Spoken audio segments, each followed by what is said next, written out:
خدا کے لیے میں آپ کے پیر پکڑ کے ریکویسٹ کرتا ہوں، میری شادی میں فضول خرچی مت کیجیے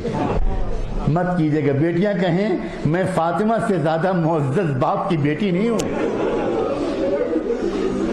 اور نوجوان لڑکے کہیں کہ میں حسن اور حسین سے زیادہ عزت والا نہیں ہوں۔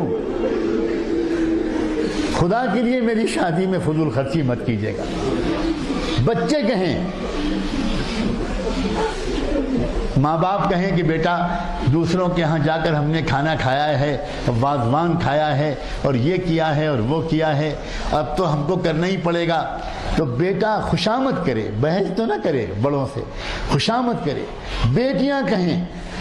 بیٹیاں اپنی ماں کے پیر پکڑ کے کہیں امی جو غلطی پہلے ہو گئی، لیکن اب اللہ کے غضب کو دعوت مت دیجیے۔ اگر میری شادی بہت ٹھاٹھ سے ہوئی تو راستے میں جو بارات گزرے گی،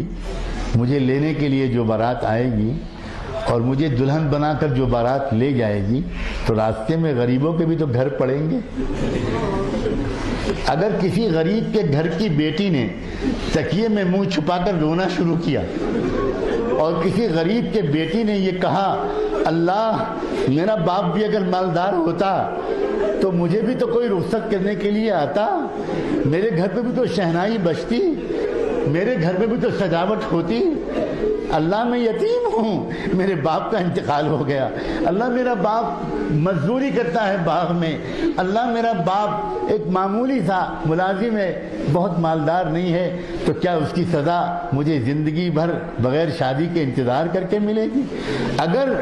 کسی گونجتی، چیختی، چلاتی، ناچتی، گاتی بارات کو دیکھ کر اور سن کر کسی غریب کے بیٹی نے 2 آنسو بہا دیے، تو اللہ کی طرف سے یہ فیصلہ ہو سکتا ہے، فرشتوں سے کہا جا سکتا ہے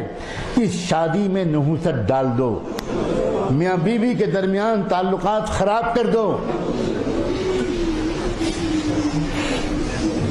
لوگ حیران رہ جائیں گے، اور شادی کے 1-2 مہینے کے اندر جھگڑے شروع ہو جائیں گے، ساس اور بہو میں جھگڑا، نند اور بھاوج میں جھگڑا، شوہر اور بیوی میں جھگڑا، اور لوگ سمجھیں گے کہ یہ جھگڑا اس لیے ہو رہا ہے کہ کسی نے کچھ جادو کرا دیا اور کسی نے کچھ سفلی کرا دی۔ نہ جادو نہ سفلی، بلکہ بات یہ ہے کہ اس غریب کی کراہ پر اللہ کو غصہ آ گیا۔